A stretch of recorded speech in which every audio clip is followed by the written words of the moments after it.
আমরা শত না চাইলেও আমরা তার জন্য কাঁদবো, সবকিছু করবো, কিন্তু শত না চাইলেও এটা বাস্তবতা, যে কোনো মুহূর্তে তিনি মারা যেতে পারেন। কিছুই বলার নাই। ওসমান হাদি ভাই শহীদ।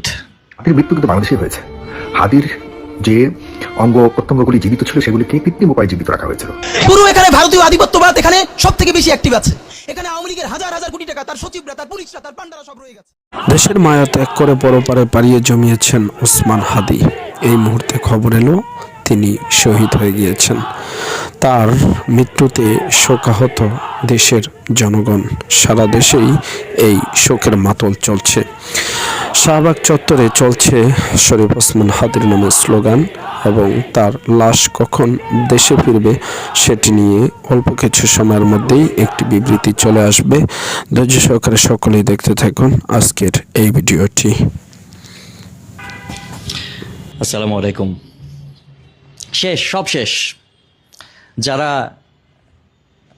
এই করেছিল তাদের আশা পূর্ণ হয়েছে। একটা কিছু বলার নেই।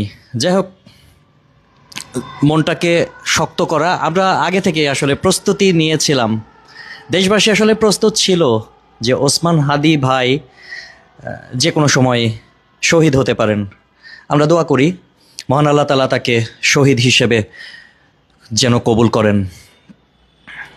মহান আল্লাহ তাআলা ওসমান হাদি ভাইকে শহীদ হিসেবে যেন কবুল করেন, এই দোয়াটুকুনি সব সময় চাই। আমরা সবাই তার জন্য দোয়া করতে পারি। আর কিচ্ছু বলার নাই, কিছুই বলার নাই। ওসমান হাদি ভাই শহীদ। হাদির মৃত্যু কিন্তু বাংলাদেশেই হয়েছে। হাদির যে অঙ্গ প্রত্যঙ্গগুলি জীবিত ছিল সেগুলিকে কৃত্রিম উপায়ে জীবিত রাখা হয়েছিল, ভেন্টিলেশনের মাধ্যমে রাখা হয়েছিল। হাদির মাথার যে খুলি সেটি বের করে রাখা হয়েছিল কৃত্রিম উপায়ে, সেগুলিকে প্রিজার্ভ করে রাখা হয়েছিল। হাদির যে ব্রেইন, এটি ফুলে বারবার ফুলে যাচ্ছিল। ফুলে রক্তক্ষরণ হয় কিনা, রক্তক্ষরণ হয়ে গেলে তো সেখানে আর ব্রেইনও যদি ড্যামেজ হয়ে যেত বা ডেড হয়ে যেত তাহলে পুরো শরীরে কিন্তু ডেড বডি হয়ে যেত। তখন ঘোষণা হতো। শুধুমাত্র কৃত্রিম উপায়ে বাঁচিয়ে এভারকেয়ার হসপিটাল থেকে তাকে বিদেশে নিয়ে এই মৃত্যুর খবরটি জানানোর জন্য আসলে বিদেশে নেওয়া হয়েছে বলে আমি যতটুকু বুঝতে পারি। কারণ হাদির প্রতি যে অত্যাচার করা হয়েছে, যেভাবে গুলি করা হয়েছে, এভাবে কোনো মানুষ বাঁচতে পারার কোনো সুযোগ নেই। হাদির মাথার এদিক থেকে গুলি ঢুকে ওদিক থেকে বের হয়েছে। এই অবস্থাতে মগজকে ছিন্ন বিচ্ছিন্ন করে দিয়ে গেছে। হাদির যে ডাক্তাররা ছিল তাদের সাথে আমি খুব ক্লোজলি কথা বলার চেষ্টা বলেছি।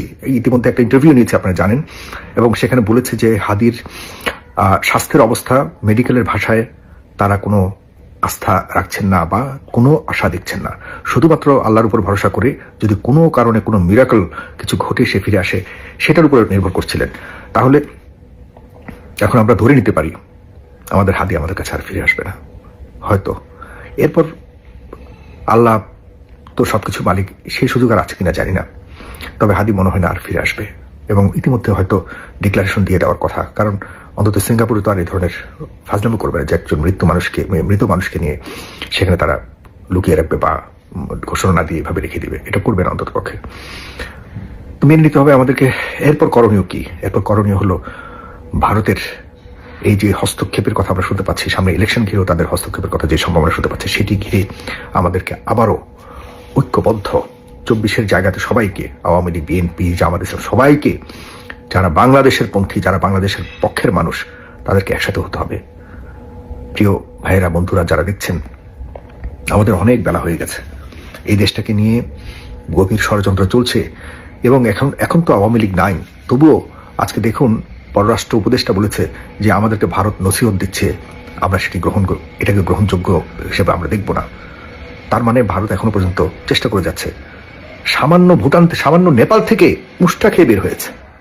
আর আমাদের একটা 18-19 কোটি মানুষের দেশ, 19 কোটি মানুষের দেশ।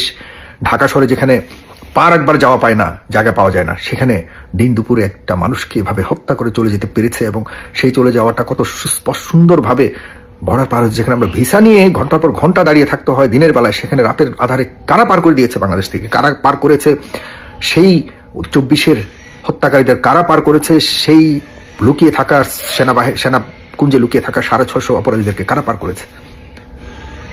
এগুলি এখন বড় প্রশ্ন। তার মানে এখানে বড় ধরনের ডিপ স্টেট কাজ করে যাচ্ছে।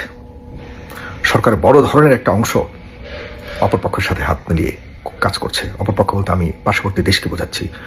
আমি নিশ্চিতভাবে বলতে পারি আওয়ামী লীগের ৮০% মানুষ এখনো পর্যন্ত বাংলাদেশকে ভালোবাসে। তাদেরকে মিসগাইড করা হয়েছিল, তাদেরকে মিসগাইড করা হচ্ছে।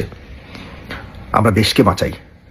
আমরা একে অপরের সাথে নির্বাচনে যে যুদ্ধে মেতে আছি, এটিকে শুধুমাত্র এটা এই পার্লামেন্ট সামনে যেটা হবে, যদি ভুল মানুষকে সিলেক্ট করে এখানে শুধুমাত্র এই আগের উপায়ে মানে আপনার এমপিদের খাই দাই এমপিদেরকে এমপি করা হয়, এটা বাংলাদেশের জন্য কিচ্ছু করতে পারবে না। এবং এরকম এমপি হওয়ার সম্ভাবনা আমি বেশি দেখতে পাচ্ছি। এই সামনের পার্লামেন্ট নিয়ে বেশি দূর এগোবার সুযোগ তেমন দেখছি না। জনাব তারেক রহমান যদি এখনো সময় থাকে, আমি আহ্বান বা আমি অনুরোধ করব, প্লিজ আগে দেশকে বাঁচানোর জন্য যে সিদ্ধান্ত নেওয়া প্রয়োজন, জাতীয় সিদ্ধান্ত, আপনার নেতৃত্বকে সবাই মেনে নিয়েছে।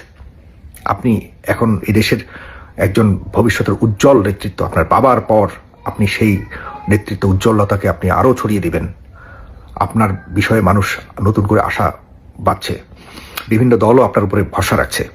প্লিজ সবাইকে নিয়ে একটা সরকার গঠন করার চিন্তা করুন, একটা শক্তিশালী সরকার গঠন করার চিন্তা করুন। সরকার তো গঠন করাই যাবে, কিন্তু সেই সরকার কতটুকু দেশকে পরিচালনা করে সামনের দিকে এই পার্শ্ববর্তী রাঘব বোয়ালকে ফেস করে সামনে এগিয়ে নিতে পারবে, সেটি হলো ইম্পর্টেন্ট।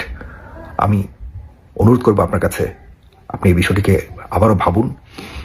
দেশের জাতীয় সার্বভৌমত্ব, জাতীয় যে ইস্যুসগুলি আছে, স্বার্থগুলি আছে, এগুলিকে রক্ষা করবার জন্য, সার্বভৌমত্ব রক্ষা করার জন্য আপনার মানে বলিষ্ঠ নেতৃত্ব এখন এই দেশের জন্য প্রয়োজন। যারাই আছে বলিষ্ঠ নেতৃত্ব দেওয়ার, তাদেরকে খুঁজে বের করুন এবং অবশ্যই জাতীয়ভাবে গ্রহণযোগ্য একটা সামনে সরকারকে করার মতো আপনি পরিকল্পনা করুন।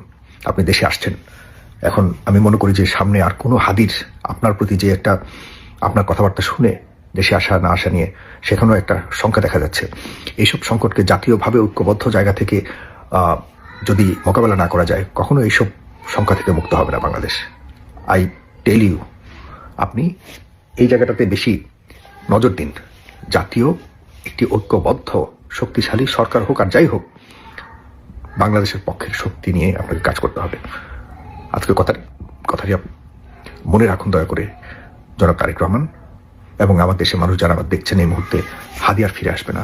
হাদি মারা গেছে, বাংলাদেশে থাকাকালীনই মারা গেছে।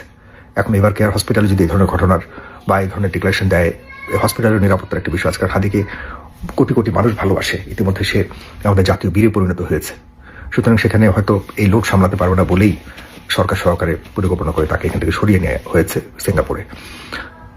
আর বারবার বলে রাখছি সরকারকে, ডক্টর মোহাম্মদ ইউনূস, আপনি আপনার ক্যাবিনেটকে রিশাফল করুন, আপনার ক্যাবিনেটকে পরিবর্তন করুন, আপনার ক্যাবিনেটকে পরিবর্তন করুন। আপনি অবশ্যই আইন শৃঙ্খলা রক্ষাকারীর বাহিনীগুলির যারা দায়িত্বে রয়েছে তাদেরকে মাস্ট পরিবর্তন করুন। এই মুহূর্তে পরিবর্তন প্রয়োজন, শক্তিশালী নেতৃত্ব প্রয়োজন প্রত্যেকটা বাহিনীর। প্লিজ দেশটাকে রক্ষা করুন সবাই মিলে, এরপরে সবকিছু করা যাবে, আগে দেশ রক্ষা করি। ধন্যবাদ, সালাম আলাইকুম। হ্যাঁ দর্শক, আপনারা দেখলেন তো, এরকম নিত্য নতুন ভিডিও পাওয়ার জন্য আমাদের সাথে থাকবেন। এতক্ষণ পর্যন্ত যারা আমাদের সাথে ছিলেন আপনাদেরকে অসংখ্য ধন্যবাদ। আর যারা পরবর্তীতে আমাদের সাথে যুক্ত হতে চান কিংবা আমাদের প্রত্যেক মুহূর্তে